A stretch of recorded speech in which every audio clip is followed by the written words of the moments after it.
Do you have a cabinet full of mismatched teacups and coffee mugs? Awesome! Do I have a challenge for you? In this video, I'm going to push your creative side out of the box. So, let's try squeezing the largest animal on Earth into a teacup. The teacup I found was already glued together and I couldn't get it apart, so I thought, let's just go for it. I'm going to paint a whale swimming out of the cup and into the dish. I need to create a flat surface, so I'm pouring some clear epoxy into the teacup. One side will need to be propped up to keep the epoxy from spilling out. Once the epoxy is dry to the touch, I can start painting. I'm going to be doing one layer each day. I'm going to be using acrylic paints and a small detail brush. I'll start with some guidelines.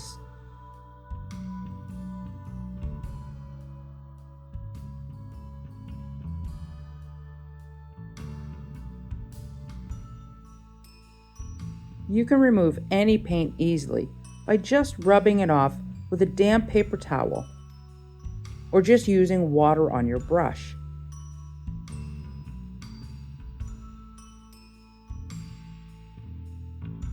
This first layer is just going to be the pectoral fins or flippers. Fun fact, Atlantic humpback whales have mostly white pectoral fins on both the top and the bottom of the flipper, whereas Pacific humpback whales usually have darker colors on the top and white beneath.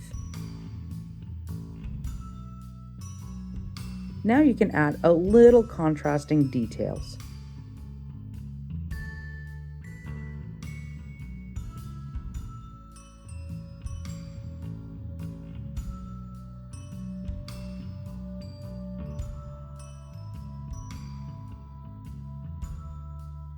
Time for the next layer of epoxy.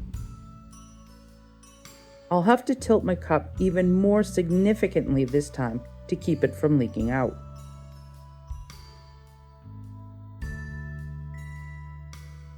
I cut out a tiny template just to make sure my miniature had the proper proportions.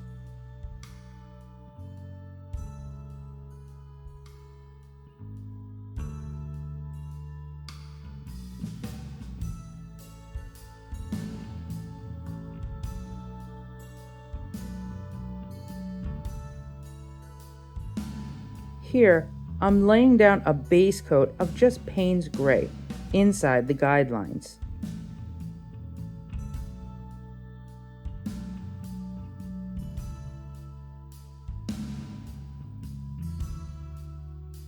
Once that's done, I'll remove the lines with my brush.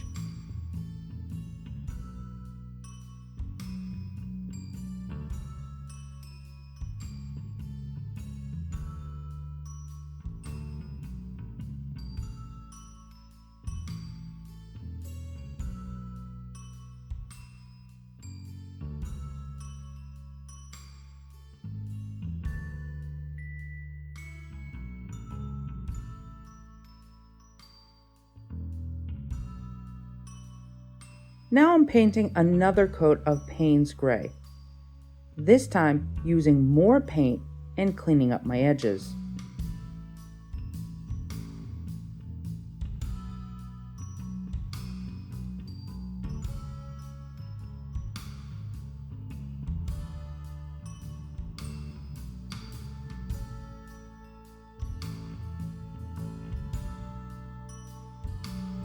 Notice too that I made sure I painted over the pectoral fins, which is going to give this a sense of depth.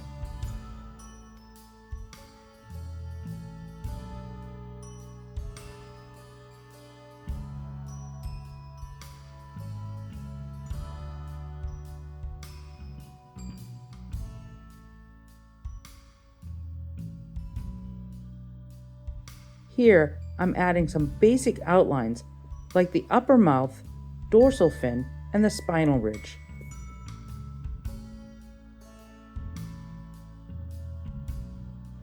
You can really make the dorsal fin on the back stick out by painting one side dark and the other side light, with highlights on what would be the very top.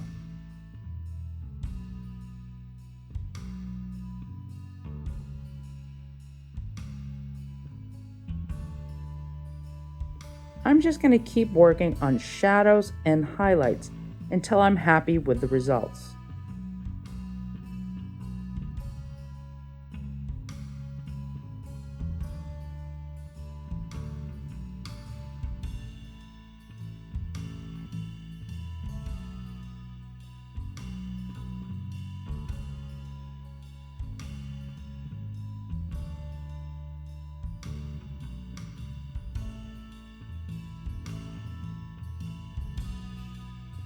Finally, I'll add the blowholes and the stove bolts, which are hair follicles on the head.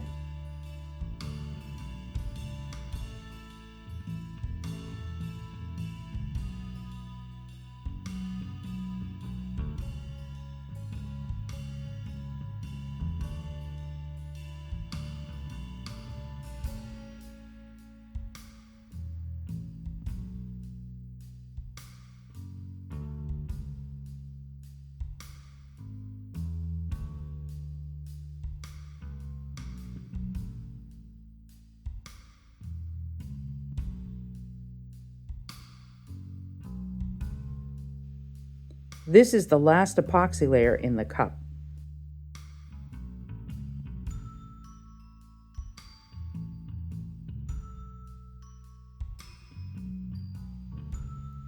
I decided I wanted to add a little bit of realism, so I put a thick layer of heavy gel medium on some wax paper and let it dry. This is going to create some water cascading out of the cup and into the dish. I'll put this in place using a small amount of 4-minute epoxy.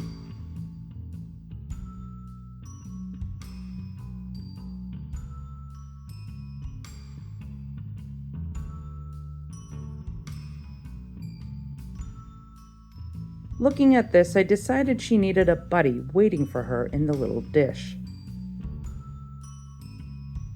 I'm going to make the companion a little more 3D.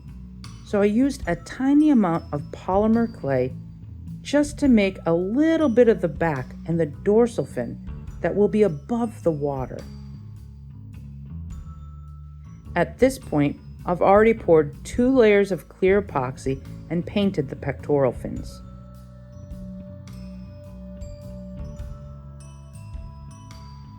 And I'll trace another template.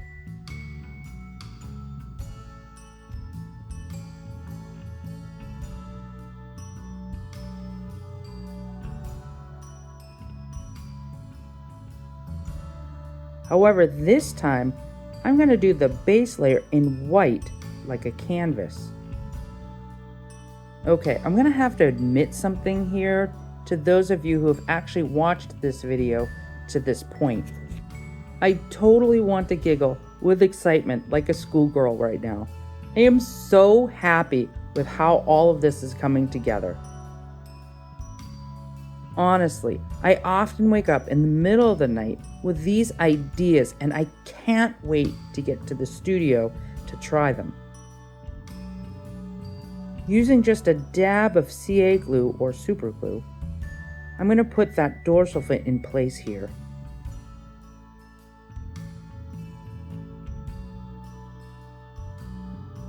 Once it's secured, I'm going to paint this white too.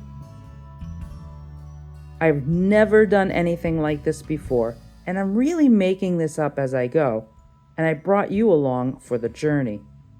So thanks for sticking it out with me so far.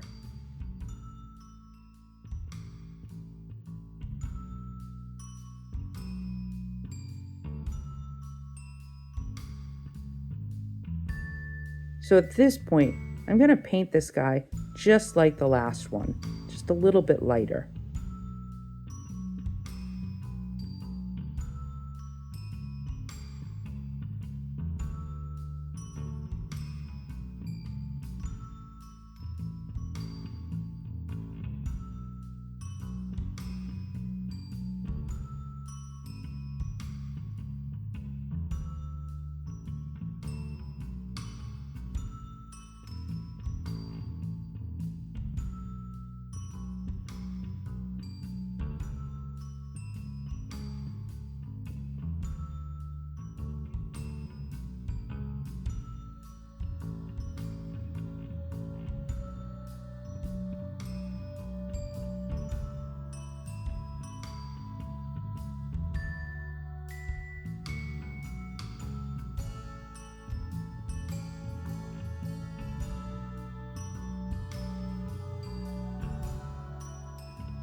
the last pour here.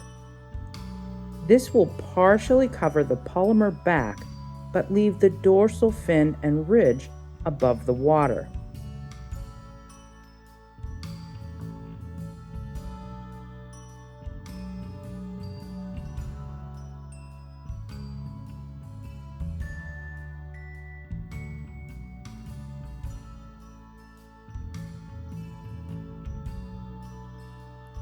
And here it is. I am so happy with how this came out. Thanks for tagging along with me today. Don't forget to subscribe, and I'd love to see your comments below. We'll see you next time.